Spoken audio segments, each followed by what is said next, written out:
Guess what? We're live. Hey, it's Jess the Ska Kid. We're at Palace de Chilarino. It's the interview portion of the night. And if you missed it, you can go back and watch. This is Andrew Prichard, and he just did an hour set for us. Thank you for coming on the show. Thanks for having me. So, where is it that you hail from?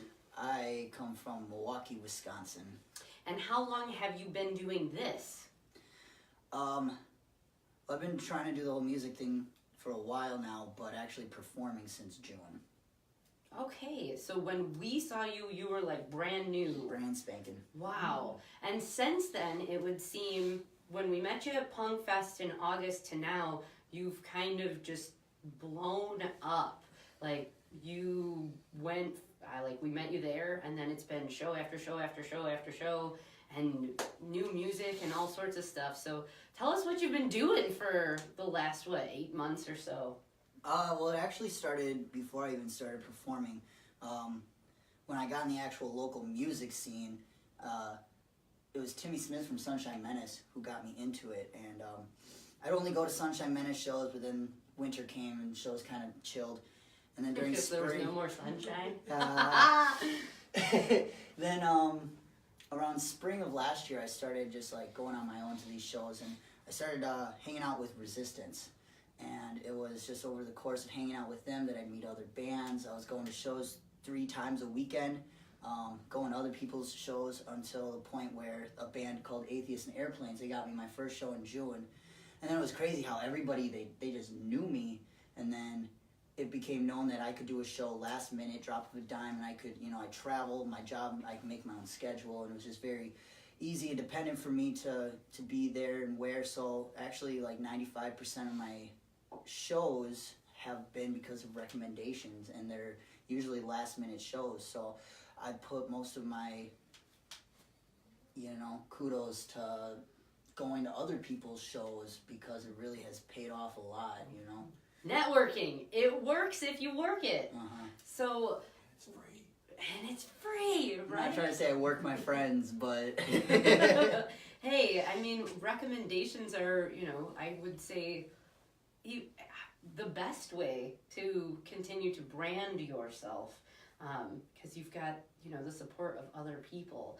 When you go out and you play, how are you playing with other fully established bands? Are you usually the only acoustic act, or have you kind of been just pigeonholed into you're an acoustic guy, so this is what you do?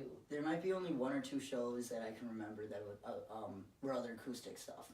Everything else has been opening up for full bands. And you know what? I accepted a while ago my role as the solo acoustic guy. When I first started, I was just like, oh man, nobody's even really there. But then I'm like, well, that's kind of the point, is you come in and the music's already started, but it's not the big full bands. And I get paid most of the time to just sit up there and practice. That works. You couldn't ask for a better role. I got $80 one time to practice on stage. So here's a good question, because it's come up a few times with a few other acoustics that we've had, and I've noticed that it's been kind of a trending thing about the tip jar. When you go out and you play these shows, are you able to put out a tip jar? Is that something that you want to do? What's your view on that? So my last show that I played out at Hijinks in Fort Atkinson, I had actually asked that question as a Facebook status. As of now, I have merchandise, which means I have to have a merch table. And so I had to ask, I said, is it, okay, especially if I know that a place is probably going to pay me for me to have a tip jar out there. And every band was just like, yeah, unless the house tells you no, always assume that it's okay. Good. And so, yeah, that's a good lesson that I learned. So you're getting tips and you're getting paid. So this is kind of paying for itself. Yeah, that last show I made $100 between from the house and merch and tips. That's awesome. Also, when you book, because you said you are kind of last minute, are people asking you if you have a price, or are you just showing up and taking whatever it is that people give? I never ask about money. Never. And if you know the band Hijack, I follow their rules. Don't ask about money. Play as many shows as you can get. Eventually, places will pay you. And eventually, you'll be known around so many places that you can actually pick and choose which place you want to play at, depending on who's going to pay you or not. Is it easy or hard for you to be able to continue just to play out and play out and play out? I would say it's easier for me because I'm by myself. I really enjoy what I do, and I think it's a lot of fun.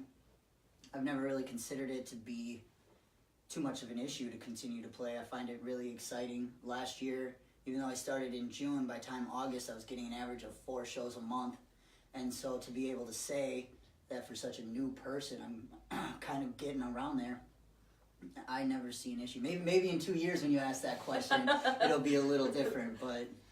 And, what is your goal? Do you want to stay as doing this because this has been successful, or is the goal eventually to become a full band? And if that is the case, would you still do this solo? So I've always kind of wanted the full band, and I had one person the other day, he didn't realize that. He thought I was going to do the solo acoustic thing forever, because, I always love being an opener. But if you know the band Saint Tragedy, Wayne from there, he does a solo acoustic thing. Mm-hmm. When his band can't get together, he still does that. And so I've always kind of taken that and been like, you know what, if that was the case and I had a band, I would do that too. But no, I don't necessarily want to always stay acoustic. But Jack White, he started off by himself, and he did it for a while, and then all of a sudden, look how many different projects he's done, and been successful in almost every single one of them, Have you started actively looking for band members? Can we put a plug on here? Hey, if you're interested? Oh yeah, definitely, but the issue is that I'm in Milwaukee, Wisconsin. I hang out with mostly people from Racine and Kenosha, some of them who don't drive, a lot of them who are already in other bands and projects, and these people, it's not like they're just in one. A lot of these band members, they're part of 2 or 3 different bands. If you talk to Ron from Hijack, I think he's in like 5. He's just I think he was like in everything last year at Punk Fest. And he's not just a drummer. He does it all. Like he's another inspiration. I learn a lot from these people. I think that the Hijack is doing Cinco de Mayo this year. So I know that he was there last year too. Yeah. And so, I mean, I don't even know where they're from. I think Milwaukee, but they play everywhere. Yeah. So, no, Max the singer, he actually lives 10 minutes away from me. Oh. So then, with that being said, do you think that it would be easier just to find one person first and do like a duet sort of thing, where you have like a drummer and you play guitar? I like tried that. You did? I put a Craigslist ad up, and and the idea behind it was I wanted a female. I wanted somebody, not necessarily for harmonies, I wanted to switch vocals back and forth. I wanted a cajon. I wanted somebody who was multi-instrumentalist, so that in the middle of the set she could pick up the guitar, I could hop on the cajon. Maybe we could do harmonies here or there, but I wanted really a versatile thing. And this girl from Green Bay, she messaged me, and then I sent her my SoundCloud, and then she never messaged me again. And it was crazy, because even a month ago, she asked me to add her, like her page. I'm like, okay, well, I'm pretty sure you never liked my page, because I get a notification whenever friends do that. Right. But yeah, I'll totally support your local music. And I never stopped looking, but I can't say that I tried hard after that. And would you say that you focused all of your energy into this, because you are playing out quite a bit, and I think have branded yourself significantly since we've met you? Time management is huge, and I think that's probably the hardest part about solo acoustic is trying to put an EP out. And unfortunately, it's supposed to come out this month, but it'll come out April 20th. That's been time and energy. Trying to work 36 to 72 hours a week at my day job, going to other people's shows every weekend, going to my shows every weekend, practicing, coming up with new songs, trying to get my merch together, being on podcasts like yours, it just never ends. And so, like, when you try to do stuff like get a band member and stuff like that, it's... Where do you fit them in? Exactly. I need someone who is also spur of the moment and who can just show up, and who's versatile enough to be able to just play. is what it sounds like. Yeah. Exactly. And I've put some stuff aside, or been willing to put stuff aside too. Like I tried out for Inbound last year, and I would put all my stuff aside and practice just their shit. And I bought a box, and I bought a big, is that a Schecter, the guitar, and I spent a lot of money on it, and I spent a lot of time learning their stuff, and then he ended up taking someone out of Illinois. And I was kind of bummed about that, and then even with Hijack, I told Hijack too, because they're looking for a bass player. I said, I don't know much about bass, but if you want, I'll be there 3 times a week, but you need to have 3 times a week to meet together to show me this stuff, because that's how committed I am. But is it harder to find people who are committed to music? Do you think that there's kind of this laissez-faire, I like music, I can play, so we don't really have to do anything but just show up? I feel like some people have a lot of time for music, but the issue is that they want to focus on their music. And to me, it's always been like I have my music does well from my standpoint, but if another band wanted to be like, hey, do you want to get your foot more in the door and be on stage with a plugged-in band? And yeah, definitely I put my stuff slightly aside, but I don't think there's a lot of people that are like that. I think a lot of people are like, oh, me, let me do my stuff, which is also why you have a lack of people supporting other artists. And yeah. Well, it seems like you kind of did it right, though, because you had the support first before you had more of a thing. So, I mean, if anybody's out there listening and watching, listening would be the key word here.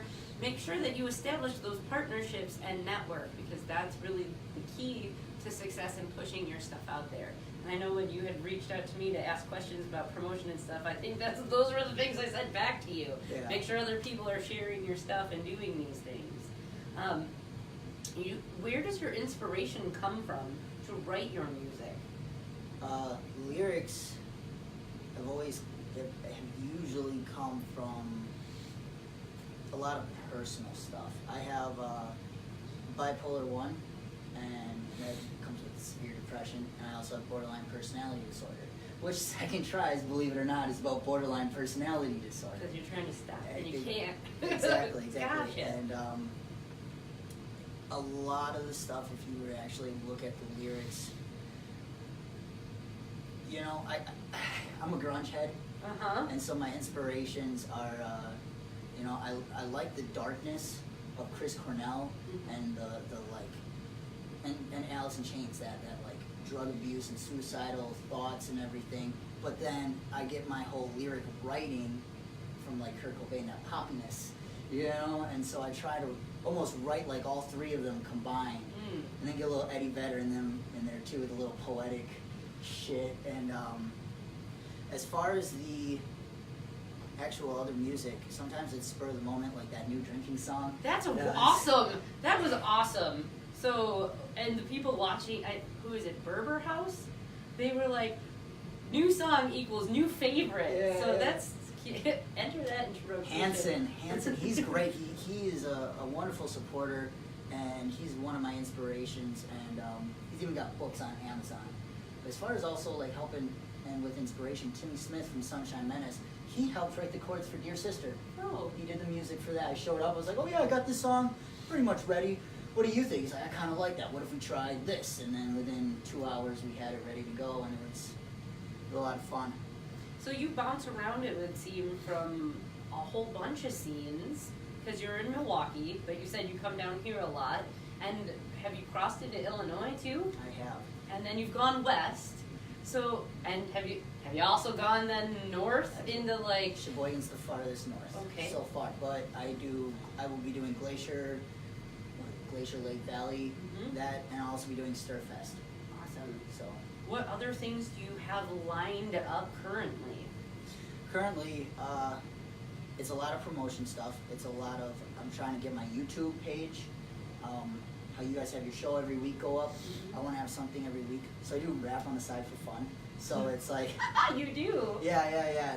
That was, I just I'm still in the process of putting it on Spotify. But this is the plan. Week 1 is a video of me playing an original. Week 2 is a song off the rap mixtape. Week 3 is a video of me playing a cover, and week 4 is a song off the EP. So every week has something, and although you can listen to it all at once, I stretch it out, and so, you know, weekly submissions, weekly views, new likes, new subscribers, all that. That's a really good idea, and I like that you're mixing it up with like incorporating everything you do into that. What covers? Is there anything up now? There's nothing out now because I've been so focused on everything else, and I didn't put it. The last thing was Second Tries, because when the last time you played one of my songs was right before Punk Fest. Yes, it was. And you picked probably the worst song that I had on the SoundCloud page. I went on and I listened to it, and you played Bit Too Much, and I was just like, no, of all those songs, they chose that one. And I saw all your faces and reactions during that song, and I was like, yep, that explains it. That sums it up right there. That's going off of the SoundCloud, huh? It is already off. Yeah, I ended up going and recording more songs I do now, and then deleted songs, because even right after that, I realized some songs just are not meant for shows, and they're good to like listen to, but you need to have more of like a show vibe when it comes to songs. Every once in a while you sneak them in, but you kind of not most of the time. And so yeah, preparing for this, I didn't put up any questionable stuff. Like, I didn't want you to play a rap song, because rap's not like necessarily what I'm super passionate about. Now that I have this is a business to me. Rap was always for fun. When that became a business, I said, fuck that. Did stand-up comedy for a little bit, where I did comedy music. Wow. And then... Wait, you did comedy music? Yep, I had an album called Love and Laughs. Huh. And, because that was part of I came down to Kenosha all the time. Right. At Fusion, and I did that for a while. I had a couple shows with that. Was supposed to go to LA, but my buddy dropped out. I got in the local music scene after that. So I said, this is going to be my business, this is going to be my passion, my baby, but we'll still do rap for fun. What kind of rap? I don't want to say like stereotypical white boy rap. Eminem. Well, like angry kill you rap? No, like... What are your influences for your rap? So like originally it was like talk about nothing, and then I realized that it had like just no value lyric-wise. So then I started, if you go on YouTube and type in Andrew Prichard Heroin, it's under the Juice Vibe LLC page. But that one was one of my first, like, yeah, I'm going to stick with this type of things. It's all just metaphors and stuff like that.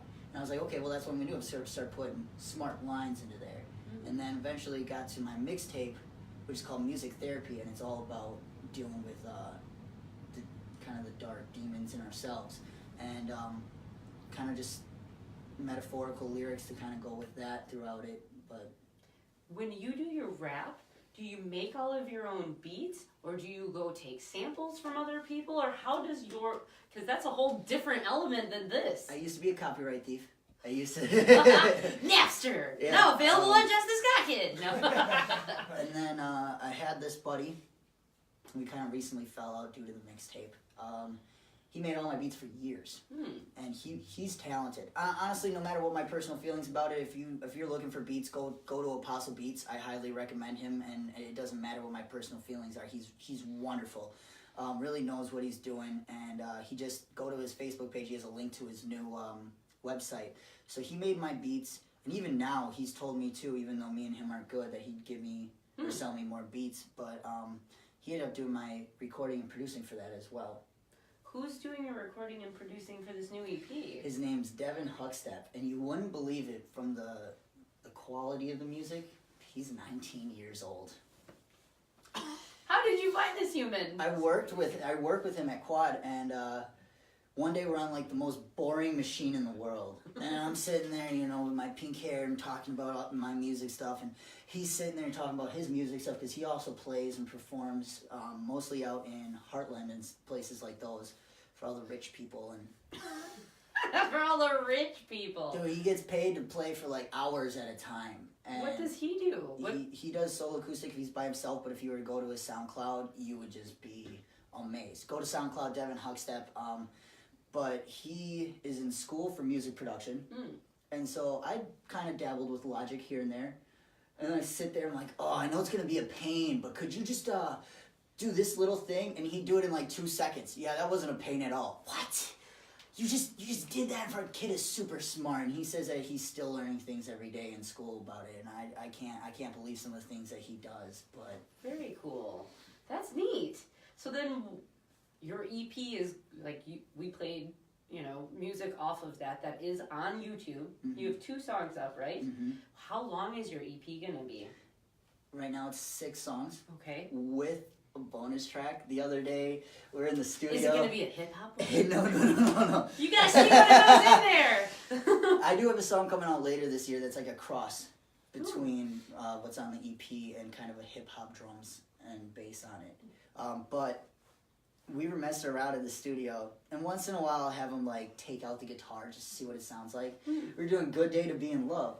I'm like, why don't you take out the drums and the guitar? Let's just see what that sounds like. So it was just piano and just bass and vocals, and it was just like, it was shocking. I was like, do I hear a bonus track coming along? And so we're gonna have 2 versions of that on there, so it'll be a total of 7 songs. Awesome. And so then when it's completely finished, are you going to release them one at a time? Are you going to release the whole thing as one thing? And if so, where will people be able to get that? So the idea is to put the mixtape completely all out on Spotify, but we do that one at a time.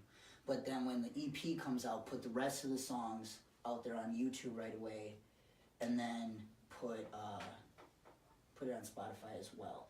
That way I feel like the EP is I'm more confident the EP will do well. Whereas, I don't want to say I don't care about the mixtape, but like I said, the mixtape's for fun. I'm not looking to like generate a whole lot of comments or views.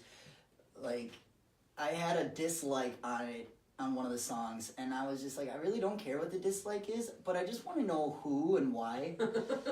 Can I get your opinion so I can be a better human? I think if you're it going was to criticize me, at least provide a positive feedback. Feedback's feedback, you know? Just. It is. It helps you kind of grow. And it makes me think of the new, Ralph Breaks the Internet. And, like, every time I see the stupid hearts now pop up on our videos, I just think of him, like, stealing them so he can get Bitcoin money. But, like, in that movie, there's one part where he's reading the comments and he's like, fuck this is horrible. And the main algorithm is like, you gotta ignore the comments. But it's like, that feedback, I think, you know, it doesn't matter. You can be as shitty as you want. It still creates metadata and gets your word out there. I did have one person, like, talk shit on a comment, and I commented back, at least you listened to the whole thing, so thank you for that. See? Positive. If you can do it positively. If you have a negative comment, that means you listened to the track. That's all I could ask for, is that you gave it a chance. Like, there are a lot of people that be like, oh yeah, I'm his friend, I'll share that link.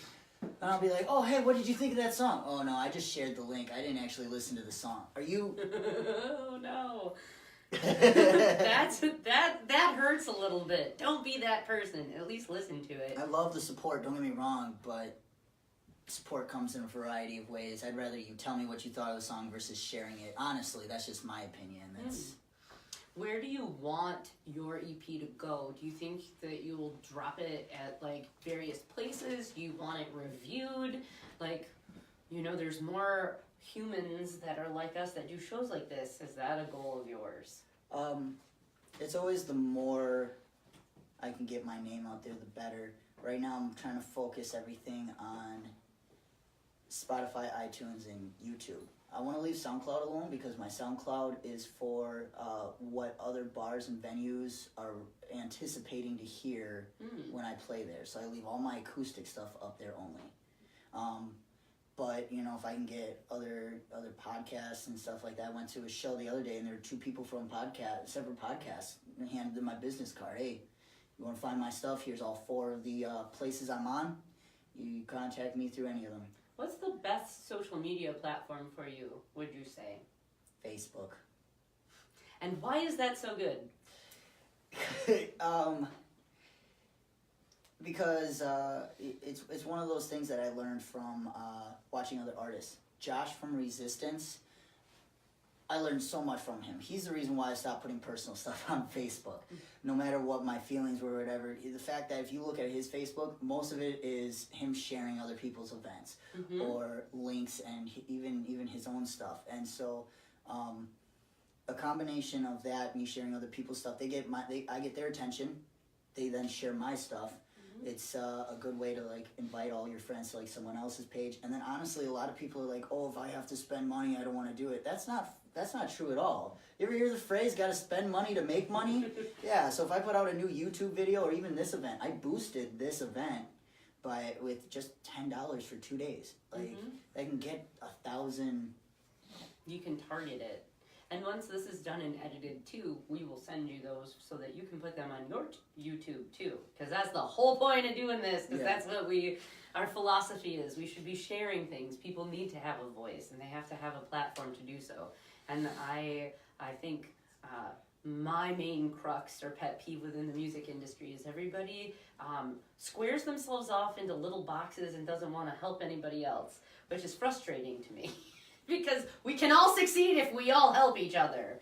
So you will have these as well to put onto your stuff too. And you can send them to the dude who's doing your EP, and he can pull the audio too if you want it alive. Yeah, yeah, definitely. And then he's the one who let me borrow the mic. He said he was going to be watching, so if he's watching.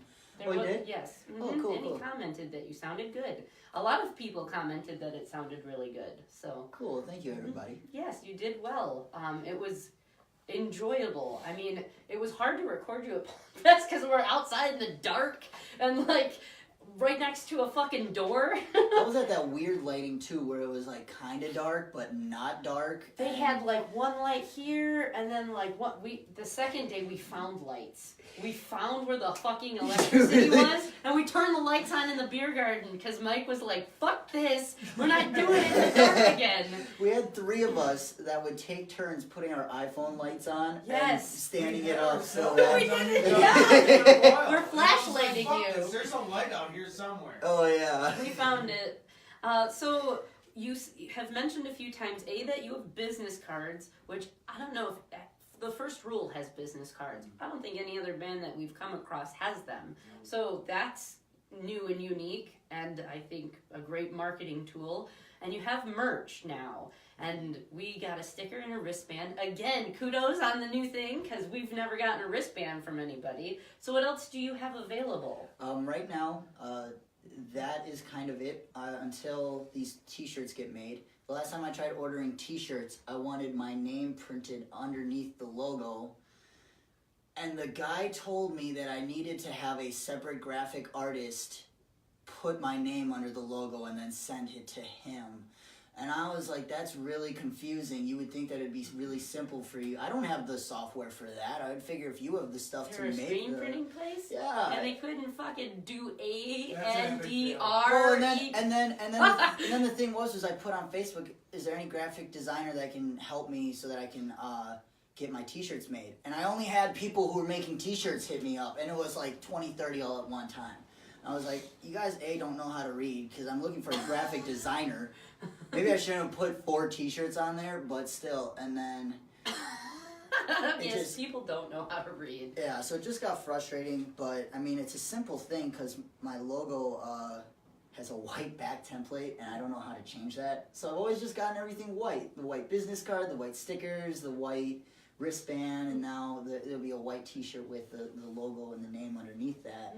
But that's still in the process. Once the EP, I mean not once the EP comes out, I'm working on it right now, you know, the graphic designer for the whole cover, kind of lagging on that. But once he gets me that, I can order the sleeves, I can order the blank CDs with the actual picture on it, and then I can start burning copies onto there. I know you had talked about that with the whole red flags and everything. Yes. You're trying to go through someone else to put... just do it yourself, goddammit! I literally, you know, they have wonderful things where you can buy CDs with a printed image, but they're blank. You know, and then you just do everything yourself, and that's not an issue for me. But I need to have that cover art done before I do any of that. Are you still in need of an artist? No, he's doing it. It's the picture's done. The guy just literally needs to write the title in there. But he was like, do you want it done this way? And I was like, you can do it that way? And he's like, yeah. And then he's the same guy that did Day Rollers and Resistance's cover. And he does his own day job, and he's in Resistance, and he's got a kid. So I'm trying to be lenient, but I'm helping out with Resistance's new music video on Sunday. So I'm going to go up to him and be like, hey, it's been like 4 weeks. Like, I don't mean to push you a little bit. I haven't been too anal because the songs are almost done with mixing and mastering. So if the songs aren't even all the way done, I really shouldn't be in his ass about, getting me that simple cover, even though at the same time... It feels good to have at least one thing complete so that when the other thing's complete, it can all just be done. Right. So it went from once a week to now like twice a week I hit him up. And, yeah... It'll get more persistent the more he lags on with that. But I'm confident. He's a good guy. He's a good friend. And I understand kind of where he's at. And so I look at the fact that my end's not completely done. And take that for granted. So then is he the only one that has done your art? Like, how did you come up with your logo and who did that? My logo, I kind of came up with because I was like into the punk scene for a little bit. I even had my little denim vest with all my random patches. These aren't random. These were well thought out, Josie says. But I was dating this girl from Kenosha at the time, and I had been kind of fucking around with the whole anarchy symbol, and my original rap name was P Dash. And so if you turn the symbol upside down, you can see a P. I see and then it. You can see a dash. Ah, look at that. So to me, it's a stick to your roots type of reminder. But then it became the logo itself. And there are a lot of people like, oh, that's the anarchy symbol. I'm like, but there's more of a story. Right. And so, how'd you come up with wristbands? Resistance. Okay. Resistance. I learned a lot from Resistance and Hijack. They've, even if you see me at a show, I'm up front headbanging. I used to be the guy that was stoned in the back with his hand in his pockets, kind of just like, yeah, I feel this is some good shit. The music's pretty fine too, like. the I song, right? The one where you were supposed to not write about eyes. Right. It was a completely. Fucking tripping balls, like, hey, Ron. So then, Ron Terrell, he really got me into the whole dancing up front, and when I look at the different stuff, Hijack, their merchandise is incredible because a lot of it they do on their own. Mm-hmm. They'll get picks made with the symbol and a hole in it, and then they'll sit there and they'll make all the keychains themselves or the necklaces, like. And that's the other thing is a lot of these people, they think that they have to order through these big sites. Kenzai, she makes great material too to sell, and a lot of it's homemade. And so yeah, I got the wristband inspiration from them, but it's only gonna get bigger from here. What's your next piece of merch you want to do? We make buttons. Do you? We do. Buttons are a good thing for, now that I know somebody who makes buttons. We make buttons! But the biggest one for me is t-shirts. Mm-hmm. I want to make it so that I can give my stickers away. I don't want to sell them. Right now I'm selling my stickers for $1 and my wristbands for $3. I'd like to make it so that if you buy, say you buy a t-shirt, you get a sticker for free. Right. You buy a t-shirt and EP, you get a sticker and a wristband for free. Packaged items. I learned that from the Almas. Yeah, that's kind of when we had more merch. We had buttons and t-shirts and stickers and stuff at Punk Fest, and a lot of that just quickly disappeared. But it was, if you bought one thing, we would send you this, or if people went and purchased stuff from our website, we would send them other things and little business cards so that they could hand them out. Because give us your stuff. We'll set it on tables at bars so that people are like, what the fuck is this? Okay, everybody's on their phone anyway, so why not? So I know that we're probably approaching the top of the hour. So to recap, Andrew Prichard, and what's your next show? Where can people next see you? My next show is in, I believe it's called Spring Groves in Illinois. I forget what the name of the venue is, but that you can find, I share that I think it's Mackey's Hideout, because it's on, what is that, 173 and... It says you had Richardson's farm. That's the only bar in Spring Grove I know. So there's that one next Saturday. I have a big lineup. This Saturday is Summerfest audition. Then it's that show down in Illinois. Then it's May 4th in Oshkosh. Then it's May 24th in Sheboygan. Then there's Stirfest. There's Glacier Lake Valley. I play with Atheists and Airplanes same day as Stirfest. Wow, that's a busy lineup. And the EP comes out on 4/20, bruh. And you can find you on which social media platforms? You can find me on Facebook, Instagram, SoundCloud, and YouTube. I haven't made another MySpace page yet, but that's in the process. I heard that's coming back. That Well, might. they just took all the music, so good thing you didn't. Oh, okay, yeah, thank you. You saved me from wasting time with Tom. That's... He doesn't even own it no more. No. It's from Facebook at Oh, all. I miss my best friend. That sucks. The first friend you get is that fake profile guy. He's always got that one look. Like, And then, so, and as he's out and about, you can make sure to pick up stickers and or wristbands. Can they purchase them from you online as well? You know what? Somebody actually asked me about that the other day. I have to learn how to do that because... You can create a shop tab on Facebook and just put pictures up there and they message you and then you send them a PayPal link and then you can just mail it out. Oh, how about the album? Can you buy that hard copy? that will be... Hard copies will be in show until I get the... what she was talking about, the shop going on. Then I'll send that out as well. But there'll always be... stuff online for like iTunes and stuff like that, and eventually I want to get one of those like little wristbands or whatever that the USB drive in it, so that you can have a digital copy with you at all We times. talked about doing that too. Good idea. So, up and coming, lots of great stuff, and check him out. Check you out. 'Cause- Check. Andrew Prichard, everybody, thank you so much for coming on the Oh, show. thank you. And that's a wrap. We will catch you, next Thursday. So, we had canceled our house party, but we found a new place for it. So, we're going to do the show at SOS. It's free, so come on out and support two bands who are on tour, Androids of Ex-Lovers from Texas and Black Horse from Arkansas. Okay, thanks, bye! Ah. Come on and listen to Jess. She got her show